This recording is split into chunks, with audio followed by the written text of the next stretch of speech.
Hello guys, मेरा नाम है सागर। इस एपिसोड की स्टार्टिंग में लगभग 10 बज चुके होते हैं। वो उस कमरे से बाहर निकलती है और कहती है, ये जुनजिन तक तुम काम पर जा चुके होंगे और मैं भूख से मरते ही जा रही थी। मुझे जल्दी से जाकर कुछ खाने के लिए ढूंढना होगा वरना मैं भूख से ही मर जाऊंगी। सामने से ही वही बंदा चिल्लाते हुए कहता, ब्रदर जिन, मैं सच में तुमसे कह रहा हूँ, मैंने रात को मरमेड को देखा था। हाथ में कुछ होता है, वो कहता है, देखो मैंने रात को मरमेड ही देखी थी और ये इसके में से गिरा हुआ एक टुकड़ा है जो कि मेरे हाथ में है। क्या अब तुम्हें यकीन हुआ? सिंह उसकी तरफ देखती है घबराते हुए उनमें कहती है, इसमें कोई शक नहीं कि मेरी हील्स अभी कुछ ज्यादा ही रेड हो गई थी। इसका मतलब कि ये स्केल मेरा ही है जो पानी में गिर गया था। नहीं, मैं ऐसा नहीं होने दे सकती। मैं दूसरे को पता नहीं लगाने से दे सकती कि ये मेरा ही है। तभी वो दरवाजा खोलती है और कहती है, गुड मॉर्निंग। अब उसकी तरफ देखते हैं लेकिन कुछ देर के लिए वहाँ पर वैसा ही सन्नाटा छा जाता है। सिंह आगे बढ़ती हुई कहती है, तो तुम अभी तक काम पर नहीं गए? वही बंदा कहता है, मुझे लगता है कि ये ब्रदर जिन की मैरिज पार्टनर है, लेकिन उन्हें देखकर ऐसा नहीं लगता कि वो ब्रदर जिन के लिए वर्दी भी है। सिंह उनकी तरफ देखती है और गुस्से में अपने मन में कहती है, मैं तुम्हारी सारी बातों को क्लियरली सुन सकती हूँ। विकिंशु आगे बढ़ता है जो कि इस फैमिली का एक एडॉप्टेड सन है। वो कहता है, ये चिंगवान तुम्हें यहाँ पर बैठना होगा, कुछ देर में ही मैरिज डिपार्टमेंट से कुछ ऑफिसर आ रहे हैं यहाँ पर विजिट करने के लिए।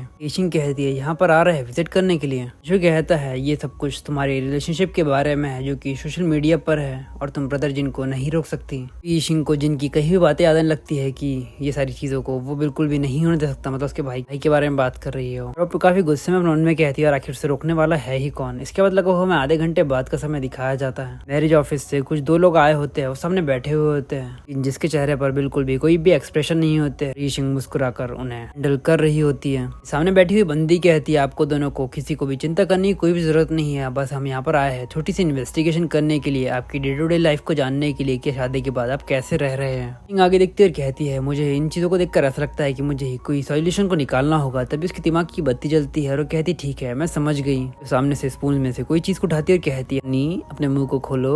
चलो चलो अपने मुंह को खोलो। तो दिखाया जाता है कि वो रो रही होती है और से विनती कर रही होती है कि प्लीज अपने मुंह को खोल ले वरना उनकी वोट लग जाएगी। बैठी बंदी कहती, ठीक है, तुम्हें देखकर ऐसा लगता है कि तुम्हारे बीच में सब कुछ अच्छा चल रहा है। बंदी कहती है, मिस ये हमें आपसे अब कुछ क्वेश्चंस पूछने होंगे, तो अच्छा होगा कि आप इन्हें बस सच में ही दे और आपको ये सारी चीजें अपने डे टू डे लाइफ के बारे में बतानी होगी। दूसरा बंदा कहता है, आप यहाँ पर कई दिनों से रह रही है, क्या आपको यहाँ पर रहने में कंफर्टेबल महसूस हो रहा है? सिंह अपनी एक्टिंग करना शुरू कर देती है, कहती है, हाँ मैं यहाँ पर कंफर्टेबली रह रही हूँ, मुझे खाने के लिए सारी चीजें बिल्कुल आसानी से मिल जाती है। ये जिन मेरा बहुत अच्छे तरीके से ध्यान रखता है और वो मेरी छोटी छोटी चीजों का भी बहुत अच्छे तरीके से ख्याल रखता है। लेकिन तभी इसका चेहरा जिन की तरफ जाता है जिसके एक्सप्रेशन बिल्कुल नहीं बदले होते। ये देखकर वो अपने मन में कहती है, बॉस प्लीज कुछ तो कह ही दो। सामने बैठी हुई बंदी कहती है, मिस ये मुझे लगता है कि आपको आगे चलकर पॉपुलेशन ग्रोथ में अपना कंट्रीब्यूशन देना चाहिए। तो ये सिंह उसकी बात सुनकर थोड़ी देर के लिए शौक हो जाती है, फिर वो कहती है, हाँ जरूर जरूर, मैं पिछली रात को उसके ही कमरे में सोई थी। सामने बैठी हुई बंदी कहती है, क्या तुम्हारे पास इसका कोई प्रूफ है? कहती है, हाँ प्रूफ। तो ये एपिसोड यहीं तक। अगर आपको एपिसोड पसंद आया तो प्लीज इस एपिसोड पे लाइक और कमेंट करके जरूर बताइए और चैनल को सब्सक्राइब करना ना भूलिए।